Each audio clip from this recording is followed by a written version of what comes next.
मुकाबला news 24 digital माध्यमातील एक विश्वसनीय नाव। जुन्या वादातून मित्राने काढला मित्राचा काटा। तक्रारीपूर्वीच पोलिसांनी केला हत्येचा उलगडा। 3 दिवसापासून बेपत्ता असलेल्या 26 वर्षीय तरुणाची पोलिसात कुठलीही तक्रार नसताना त्याच्या खुनाचा उलगडा करण्यात LCB पथकाला यश आले आहे। ही घटना शुक्रवार दिनांक 12 जुलै 2024 रोजीच्या दुपारी अंदाजे 1 वाजताच्या सुमारास शहरातील वडगाव परिसरातील ईश्वरनगर मागे असलेल्या जंगल परिसरात उघडकीस आली। रोहित भानुदास भानावत वय 26 वर्ष, राहणार बेले लेआउट, वडगाव, यवतमाळ असे मृत तरुणाचे नाव असून जुन्या वादातून मित्राने त्याची हत्या केल्याची माहिती समोर आली आहे। शहरातील बेले लेआउटमधील एका तरुणाची त्याच्याच मित्राने हत्या केल्याची माहिती खबऱ्याकडून LCB पथकातील कर्मचारी किशोर झेंडेकर यांना मिळाली। त्या माहितीचे गांभीर्य लक्षात घेता LCB पथकातील अधिकारी कर्मचाऱ्यांनी सकाळीच वडगाव परिसरातील ईश्वरनगर मागील जंगल परिसर तब्बल 2.5 तास पिंजून काढला।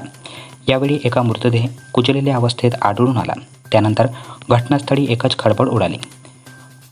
या दरम्यान उपविभागीय पोलीस अधिकारी दिनेश बैसाने, औदुतवाडी पोलीस ठाण्यातील अधिकारी कर्मचाऱ्यांनी घटनास्थळी धाव घेऊन पाहणी केली। त्यानंतर घटनास्थळाचा पंचनामा करून मृतदेह उत्तरीय तपासणीकरिता शासकीय रुग्णालयात दाखल करण्यात आले।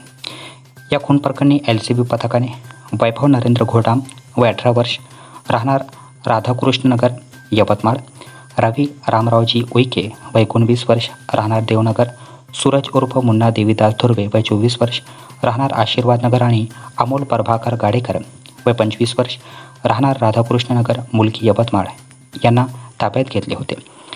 यांना ताब्यात घेऊन पोलिसांनी तपासास सुरुवात केली असता शहरातील वडगाव परिसरातील ईश्वरनगर मागे असलेल्या जंगल परिसरात रोहित याच्या मित्रांनी खेकडे आणि मासोळी पकडून पार्टी केली होती। त्या पार्टीला रोहितला देखील बोलावण्यात आले होते। या ठिकाणी यातील वैभवचा रोहितसोबत वाद झाला। यापूर्वी देखील रोहित याने वैभवसोबत वाद घातला होता। त्यावरून रागाच्या भरात रोहित याची दगडाने ठेचून हत्या केल्याची कबुली मारेकऱ्यांनी पोलिसांसमोर दिल्याचे पोलीस सूत्रांकडून सांगण्यात आले आहे।